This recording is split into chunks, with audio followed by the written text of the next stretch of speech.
Movie के start होते ही हमें 2067 का समय दिखाया जाता है, जहां पर हम स्पेस से धरती को देख पाते और अब पृथ्वी पर सारे पेड़ पौधे खत्म हो चुके हैं और हवा में से तो ऑक्सीजन मानो गायब ही हो गया है और धीरे धीरे मानव जाति भी कम हो रही है। एक इलाके में थोड़े ह्यूमन बच गए हैं जो जिंदा रहने के लिए आर्टिफिशियल ऑक्सीजन का इस्तेमाल करते हैं, जिसे एक कंपनी बना रही है। मगर उस ऑक्सीजन का इस्तेमाल करने से लोगों में बीमारियां फैल रही होती है, क्योंकि वो ऑक्सीजन सभी को सूट नहीं आता और साथ ही वो ऑक्सीजन काफी महंगा होता है। अब हम मूवी के मेन लीड ईथन को देख पाते हैं, जो अपनी पत्नी के साथ रहता है और वो अपनी पत्नी से बहुत प्यार करता है। तभी उसकी पत्नी को खून की उल्टी होती है और हमें पता चल जाता है कि उसकी पत्नी भी आर्टिफिशियल ऑक्सीजन का इस्तेमाल करती है और उस वजह से वो बीमार हो चुकी है। ईथन उसे कुछ भी करके बचाना चाहता है और ईथन भी आर्टिफिशियल ऑक्सीजन बनाने वाली कंपनी में काम करता है। एक बार उसे कंपनी की सीईओ रेजिना बुलाती है और ईथन ऑफिस में पहुंच जाता है। वो उसे कहती है कि आर्टिफिशियल ऑक्सीजन की वजह से काफी लोग बीमार हो रहे और मर रहे हैं। अगर इसी तरीके से सब चलता रहा तो पृथ्वी पर कोई भी नहीं बचेगा और सारी मानव जाति का सफाया हो जाएगा। और फिर वो ईथन को एक लैब में ले आती है, जहाँ पर एक एडवांस मशीन होती है। रेजिना कहती है कि ये एक टाइम मशीन है और ये तुम्हारे पिता ने बनाई है। तुम्हारे हाथ में जो वॉच है वो इसी टाइम मशीन का पार्ट है और उसके बगैर ये मशीन चल नहीं सकती। जब ईथन छोटा था तब उसके पिता ने ईथन को ये वॉच पहना दी होती है, ताकि उसके बेटे के अलावा ये टाइम मशीन कोई और ना चला पाए। और ईथन ना चाहते हुए भी उस वॉच को निकाल नहीं सकता था। और रेजिना कहती है कि हमें 400 साल आगे से एक मैसेज मिला है, जिसमें कहा है कि ईथन को यहाँ पर भेजो और अब पृथ्वी पर सब कुछ ठीक हो गया है और पृथ्वी पहले जैसी हो गई है। हम चाहते हैं कि तुम 400 साल आगे जाओ और वहाँ से पेड़ पौधे के सैंपल ले आओ, ताकि हम पृथ्वी पर फिर से रह सके। और तुम्हें ये भी पता लगाना है कि आखिर किस वजह से अर्थ पर ये पेड़ पौधे उग गए हैं। अब ईथन ये बात जानता है कि अगर वो टाइम मशीन से आगे जाएगा तो उसकी पत्नी का ख्याल कोई नहीं रखेगा और वो उसके पिता की तरह उसे छोड़ना नहीं चाहता। इसीलिए ईथन उसे मना कर देता है और वहाँ से चला जाता है। फिर उसके पास एक उसका दोस्त आता है जिसका नाम जूड है। वो उसे कहता है कि तुम्हें वहाँ पर जाना चाहिए, तुम पृथ्वी को और मानव जाति को बचा सकते हो सकता है कि तुम अपनी वाइफ को भी बचा सको। मगर ईथन अपनी पत्नी से बहुत प्यार करता है और वो उसे छोड़कर जाना नहीं चाहता। ईथन परिवार से बिछड़ने का गम जानता है, क्योंकि बचपन में ईथन के पिता ने काम के लिए उसे छोड़ दिया था और वहाँ से चले गए थे और अब वो फिर से ये बात नहीं करना चाहता। वो घर पर आ जाता है और उसकी पत्नी को सारी बात बताता है। तब वो भी ईथन को जाने नहीं देना चाहती है, मगर वो उसे कहती है कि अगर तुम्हारे जाने से पृथ्वी बच सकती है तो तुम्हें जरूर जाना चाहिए। अगले दिन ईथन रेजिना के पास आकर बताता है कि वो 2067 में जाने के लिए तैयार है और फिर रेजिना उसे लैब में ले आकर एक सूट पहनाती है जो खास टाइम ट्रैवल के लिए बनाया गया है और साथ ही ईथन को एक डिवाइस देती है जिससे ईथन फ्यूचर से भी बात कर सकता है और कांटेक्ट कर सकता है, ताकि रेजिना उसके लिए हो सके तो मदद भेज सके। और ईथन काफी नर्वस होता है क्योंकि वो जानता नहीं है वहां से वापस कैसे आना है। ईथन मशीन के अंदर जाता है और मशीन चालू होती है। फिर ईथन बहुत ही तेजी से 400 साल आगे चला जाता है, जहाँ पर अब पृथ्वी पर काफी सारे पेड़ पौधे होते हैं और पूरा जंगल हरा भरा होता है। हवा में ऑक्सीजन काफी बढ़ गई होती है। ईथन नेचुरल ऑक्सीजन को लेकर काफी फ्रेश हो जाता है और वो आगे जाता है तो रास्ते में उसे एक स्केलेटन मिलता है जिसके सर पर गोली मारी गई थी। जब ईथन उसे चेक करता है और उसका नाम देखता है तो उस पर ईथन का ही नाम होता है और उसके हाथ में भी ईथन की तरह ही वॉच होती है और वो डिवाइस भी होता है जो रेजिना ने दिया था, ताकि वो उससे के साथ कांटेक्ट रख सके। यानी कि फ्यूचर में ईथन मर चुका है और उसे गोली मारी जाएगी।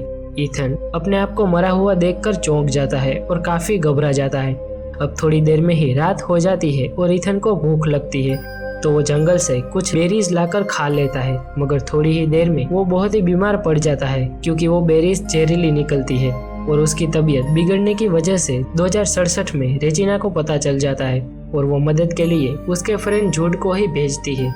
और हम यहाँ पर यह भी जान पाते हैं कि जूड सिर्फ उसका दोस्त नहीं है, मगर उसके बड़े भाई की तरह है। ईथन के मॉम के डेथ के बाद उसी ने संभाला है, इसीलिए वो दोनों एक दूसरे को ही भाई मानते हैं। ईथन जब ठीक हो जाता है तब वो दोनों फिर से ईथन के स्केलेटन के पास आते हैं और वो देखते हैं कि वहाँ पर एक बंकर है। तभी उसमें से एक मशीन निकलती है और ईथन की आंखों को स्कैन करती है और दरवाजा खुल जाता है। जब वो अंदर जाते हैं तो उसे पता चलता है कि ये वही लैब है जिसे ये 2067 में 400 साल आगे आए हैं और वहाँ पर भी सेम टाइम मशीन होती है और उसको पता है कि आखिर घर कैसे जाना है। तभी टाइम मशीन पर एक टाइमर को दिखाया जाता है जहाँ पर सिर्फ 4 घंटे लिखे हुए थे, यानी कि उनके पास सिर्फ 4 घंटे हैं। दरअसल ये लैब इस तरीके से बनाई गई है कि अगर कोई एक बार टाइम ट्रैवल करके यहाँ पर आगे आ जाता है तो फिर उसके पास सिर्फ 4 घंटे रहते हैं और 4 घंटे के बाद लैब ब्लास्ट हो जाएगी।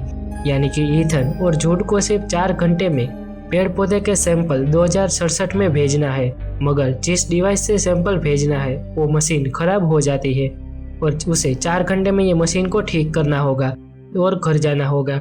वो दोनों लैब से बाहर जाते हैं और शहर की तरफ जाते हैं और देखते हैं कि पूरी पृथ्वी पर अब कोई शहर बचा नहीं है।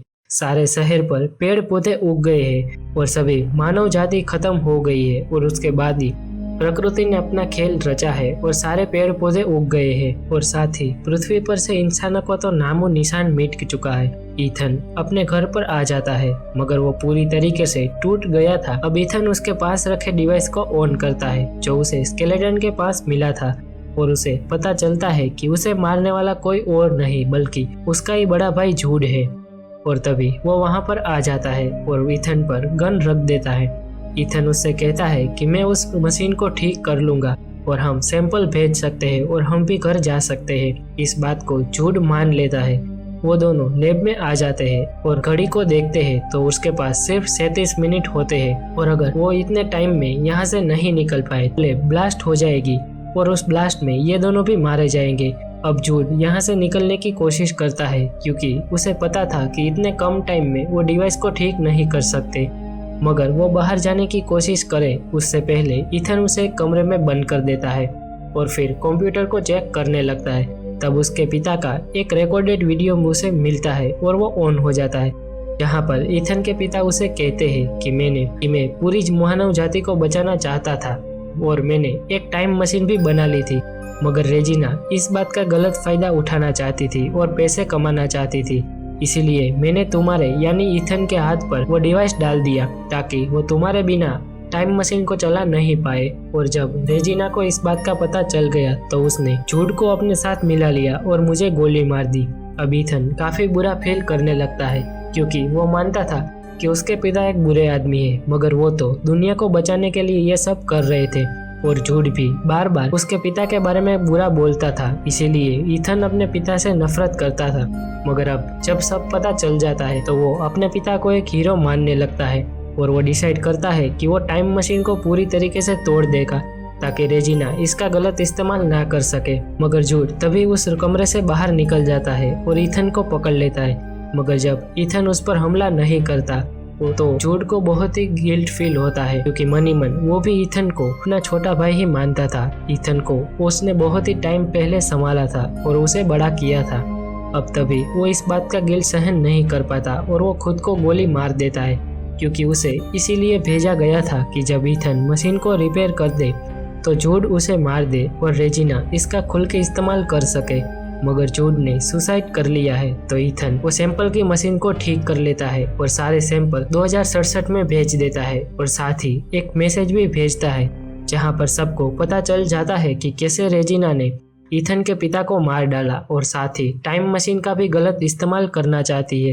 फिर वहां पर पुलिस आती है और रेजिना को पकड़ लेती है और अब ईथन अपनी पत्नी को भी फूल भेजता है, यानी कि ईथन अब कभी 2067 में वापस नहीं आ सकता और वो 400 साल आगे के समय में फंस गया है। अब ईथन टाइम मशीन को तोड़ देता है और बाहर आ जाता है तो उसका स्केलेटन वहां से गायब हो जाता है क्योंकि जूड ने उसे मारा नहीं है। और वो जब शहर में जाता है वो शहर काफी एडवांस हो गए थे, काफी पेड़ पौधे भी उग गए थे। उसने जो पास्ट में किया था उसका पूरा असर फ्यूचर पर हो जाता है और फ्यूचर पूरी तरीके से चेंज हो जाता है, मगर वो ना तो यहाँ पर एडवांस चीज़ों को समझ सकता है और ना ही अपने रिश्तेदारों से यहाँ पर मिल सकता है। और इसी के साथ ये मूवी यहीं पर एंड हो जाती है। अगर आपको वीडियो पसंद आती है तो लाइक करना और चैनल को सब्सक्राइब